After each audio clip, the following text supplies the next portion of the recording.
So we have a lot of young viewers, and I want to kind of give them, and if you don't mind, because you came up in the '90s in this music era, to Hmm. where when you hear stories of R. Kelly with Aaliyah, possible, marriage, possible love child, and things of Not that nature. possible. There was a Yeah, there marriage. was. There was that It happened. was, yeah, it was. It wasn't even rumored. It was like that was those were real articles back then. And then Everyone knew it too. it, give us the mentality because Aaliyah leaves R. Kelly and then is with Jay Z, and she's still technically young. Um, there was She was a still in the age. still underage, from Aaron Hall telling his stories. From you hear about Elvis Presley, hear about Michael Jackson. Michael Jackson, of course, caught a lot of flack regarding young boys, but there was almost a protection of celebrities back in the '90s of being with younger women. It doesn't fly as much now, but can you kind of paint the landscape of probably why that was? Was it because there was no social media and we looked at them as larger than life? I think it was because it's always been that way in America. Older men have always been grabbing up young girls. It's always been that way. You know, when I think about, like, nobody's paying attention to the culture of all of this. Your average, you know, little teeny bopper who grows up to be a superstar, she's already being prepared. We won't say the G word because we know that's a bad word now. You can't say the G to the Roman. Um, but she's already being prepared by the age of 13, 14 years old. Older men are already there watching, swooning. And it's funny because the way it always plays out, it's just, they're there to help you with your career. They're there to help you further your career. These are the kind of people that you need to spend time with. They're going to make sure you get seen. They're going to make sure that you get the records.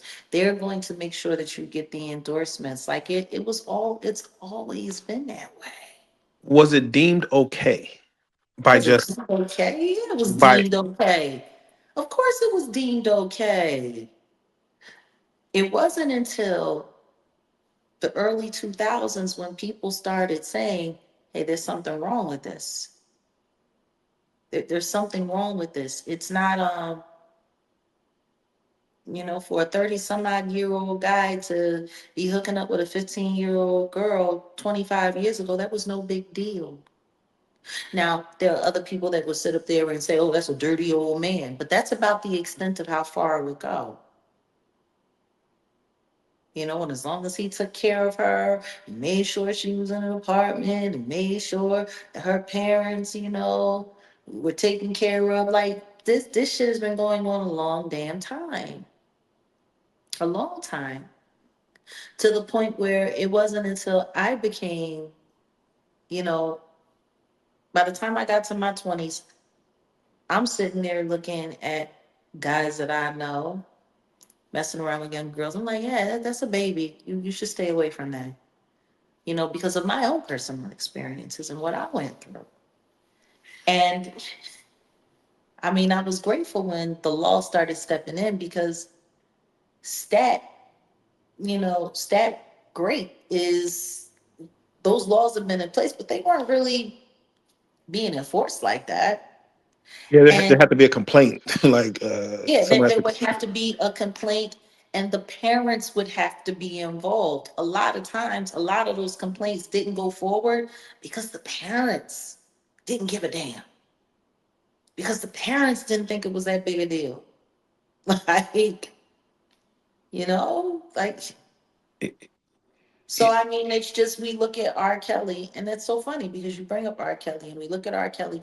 They just gave him his out date. He can get out of jail in 2045. yeah, I think it'll be 73 or 72 or something. You want to know what's wild? How did he get that kind of time? He did worse. How could he even get that kind of time? And more money. I guess. Better lawyers. Yes. Or maybe his enemies just aren't as vicious. You know, this culture of older men messing with young girls and, you know,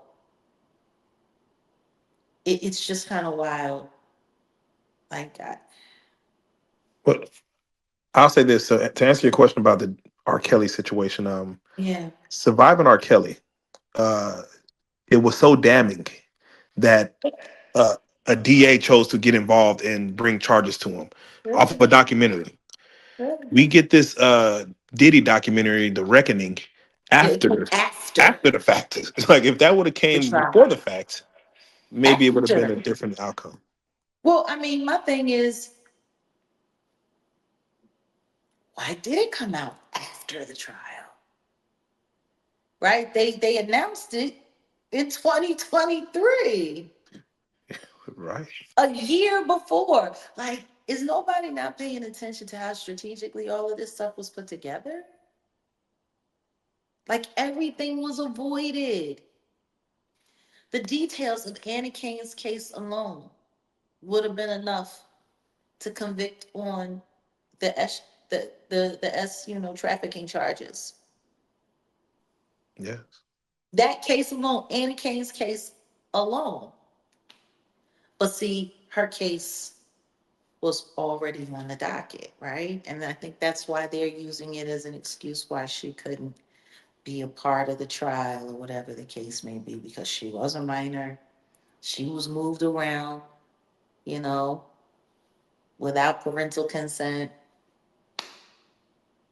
from Michigan to New York. Like, there's evidence, pictures of her there. That would have been enough. And it all happened at Daddy's house, which was what? His place of business, which means he was using his business to cover over crimes being committed, which would have also added to what? That RICO statute, correct? Like, Yeah, man, you should have been a lawyer. no, I Yeah. really shouldn't have been, because I wouldn't have gotten to work. I would have got fired because apparently, or allegedly, allegedly, being a lawyer in this day and age means finding a way to get rich people off and not justice for those who deserve it. Like, we got way too many lawyers out here that are playing for the other side. Yeah. And I'm talking about prosecution and private and defense attorneys. Like, it's just, Yeah. it's kind of crazy. It's kind of crazy. Like right now, I'm looking at something else. There's a couple of lawyers that are involved in a bunch of stuff. Like, it was wild when I'm sitting there and I'm looking and I find out that Alex Spiro was a CIA recruit, allegedly, even though there's evidence of it. We'll say allegedly. Oh, well, Imagine that, a defense attorney who was recruited by the CIA do a lot of damage. A lot of damage. yeah, no, the term justice is lost in translation. I Um, mean, justice is, listen to me, justice is blind, and I believe it, but I want to change it to justice is blindfolded. justice You is know? billfolded. Shit. Yeah, and gagged and duct taped. It's yeah. So Real life.